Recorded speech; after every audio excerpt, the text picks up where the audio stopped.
আসসালামু আলাইকুম। আপনারা সবাই কেমন আছেন? আশা করছি অনেক অনেক ভালো আছেন। আমরাও আল্লাহর অশেষ রহমতে ভালো আছি। যে যেখান থেকে আমার ভিডিওটি দেখছেন সবাইকে জানাই ঈদুল আজহার অনেক অনেক শুভেচ্ছা। সবাইকে জানাই ঈদ মোবারক। আর দেশে বিদেশে যে যেখান থেকে আমার ভিডিওটি দেখছেন সবার জন্য আমার পক্ষ থেকে রইল অনেক অনেক ঈদের শুভেচ্ছা আর দোয়া তো থাকছেই। আর যাই হোক, আমি প্রথমেই বলে রাখছি একটা কথা, এই ফাঁকে আমি আসলে বলতে ভুলে যাব, আপনারা যারা আমার ভিডিওটি দেখছেন সবার প্রতি আমার অনুরোধ রইল আপনারা একটা লাইক দিয়ে নিয়ে তারপর আমার ভিডিওটি কন্টিনিউ করা শুরু করবেন।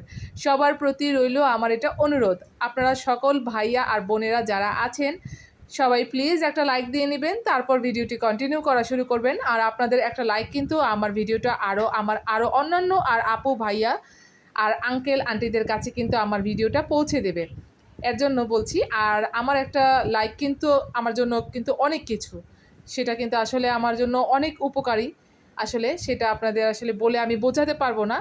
আর আজকের ভিডিওটি আমার মূলত তৈরি করা হয়েছে ঈদের চাঁদ রাতের আর হচ্ছে ঈদের দিনের।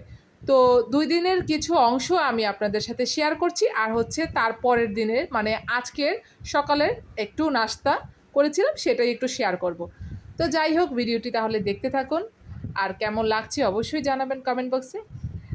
আর এখানে একটু বলে রাখি, অনেকেই বলছেন কিন্তু অনেক আপুরা বলছে যে লাইক দিয়ে নিলাম, লাইক দিয়ে শুরু করছি। সবাইকে বলছি প্লিজ, আমার সাবস্ক্রাইব যা হয়েছিল এর মধ্যে কিন্তু কয়েকটা সাবস্ক্রাইব আমার কেটে গেছে।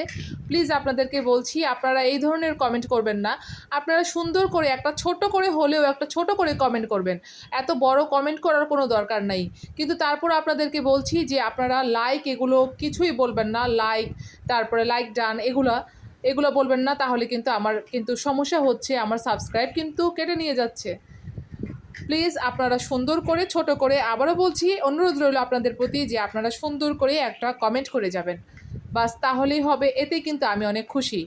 আর অবশ্যই একটা লাইক তো দিবেনই, তো এটা আর বলার লাগবে না, আমি সেটা বুঝে নিব, সমস্যা নাই এটা। আর তার চেয়ে কিন্তু বড় সমস্যা হচ্ছে আমার ওইটা, আপনারা বলছেন লাইক দিয়েছি, লাইক দিয়ে শুরু করলাম, এগুলো কিন্তু আসলে আপুরা আপনারা বলবেন না প্লিজ, আপনাদের প্রতি এটা আমার অনুরোধ রইল। আর আমি চাঁদ রাতে রান্না করছি কিন্তু দুধের সেমাইটা, সেটা কিন্তু হয়ে গেছে, আর হচ্ছে মুরগিটা রান্না করছি আলু দিয়ে। তো যাই হোক, আমি কিন্তু রান্নাটা আগেই করে রাখি, ঈদের আগের দিনই আমি রান্নাটা করে রাখি। তো এইবার আমি আর কি রোস্ট রেজালা এগুলো কিছুই করছি না, কারণ এইবার কিন্তু এত ঝামেলা করব না, কারণ শরীরটা কিন্তু এবার বেশি একটা ভালো ছিল না, যেহেতু ডাক্তারও দেখিয়েছি, এর জন্য ভেবেছি যে বেশি ঝামেলা করব না। আর দেখা যায় যে যদি কোরবানি দেয়া হয়, কোরবানি দিতে হবে মনে হচ্ছে যে দেবে এরকমই বেশিরভাগ সম্ভাবনা আছে। তো যাই হোক, তাহলে কিন্তু পরের দিন কিন্তু অনেক কাজকর্ম থাকবে।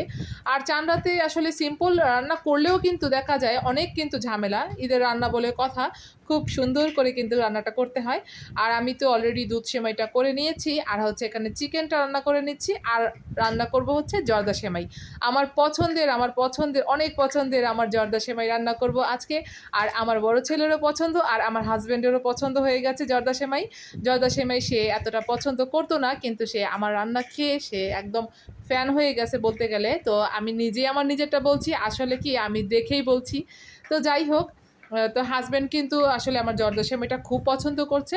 তো সে কিন্তু আসলে মানে খাবারের পর কিন্তু এটা খাচ্ছে, কারণ কিভাবে খাচ্ছে আমি বলি, আমি কিন্তু কয়দিন আগেও বানিয়েছিলাম, তো সে অনেক পছন্দ করে খেয়েছে। তারপরে রোজার ঈদের সময়ও কিন্তু বানিয়েছিলাম, তখনও কিন্তু অনেক পছন্দ করে খেয়েছে। তো দেখা যায় যে এরকম বানানোই হচ্ছে, আর বানাতে বানাতে কিন্তু আমি আসলে পারফেক্ট মানে জর্দা সেমাই বানানোর রাঁধুনি হয়ে গেছি। তো যাই হোক, আপনারা বলবেন যে আপু নিজেরটা নিজেই বলছে, আসলে কি করব বলেন, নিজেরটা নিজেই তো বলবো। আর আপনারা আছেন আমার একটা পরিবার, মানে আমার এই পরিবারের পরে আপনারা হলেন আরেকটা আমার পরিবার, আপনারাও আসল পরিবার, আপনারা আমার প্রশংসা করবেন।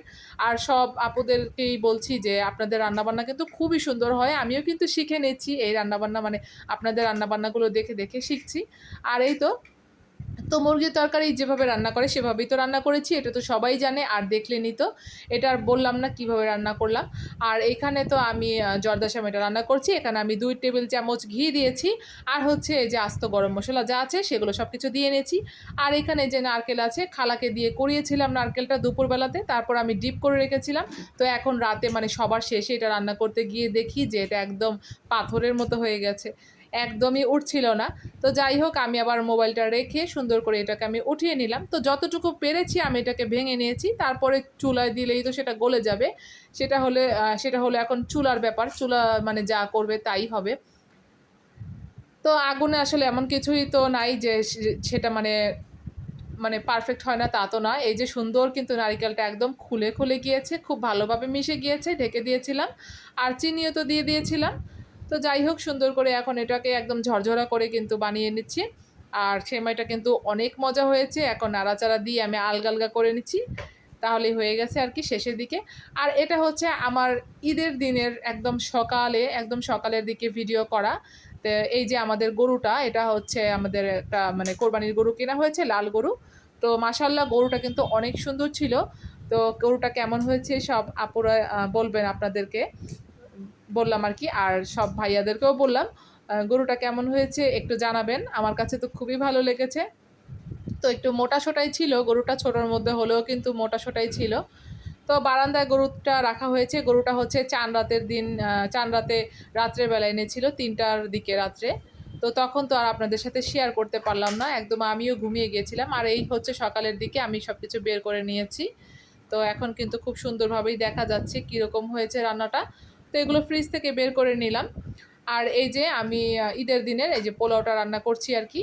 তো সব কিছু তো রান্না করাই আছে। আর কোরবানি দেওয়ার পরে মানে যে গোশতটা আর কি রান্না করতে হবে, রান্না করে খাওয়া তো ভালো। তো সেই গোশতটা আমাকে দিবে, পরে আমি সেটাকে আবার রান্না করে নিব। আর এই যে চালটা সুন্দর করে ধুয়ে নিয়েছি, আর পেঁয়াজটা লাল করে নিয়েছি।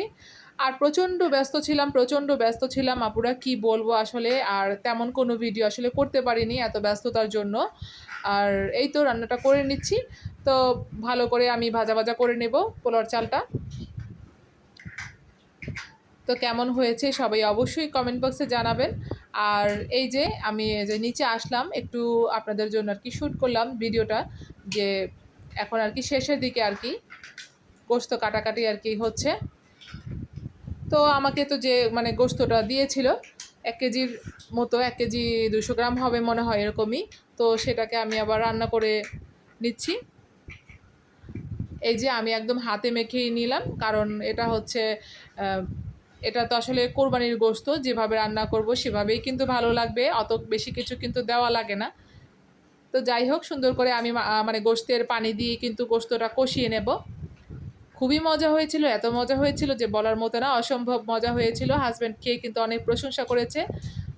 তো যাই হোক আজকে কিন্তু আমার ভিডিওটা এই পর্যন্তই থাকলো। আর সবাই কিন্তু ভালো থাকবেন, সুস্থ থাকবেন, যে যেখানে আছেন নিরাপদে থাকবেন। আর এটা হচ্ছে আমার আজকে সকালে নাস্তা করা। আজকে এ পর্যন্তই। আল্লাহ হাফেজ।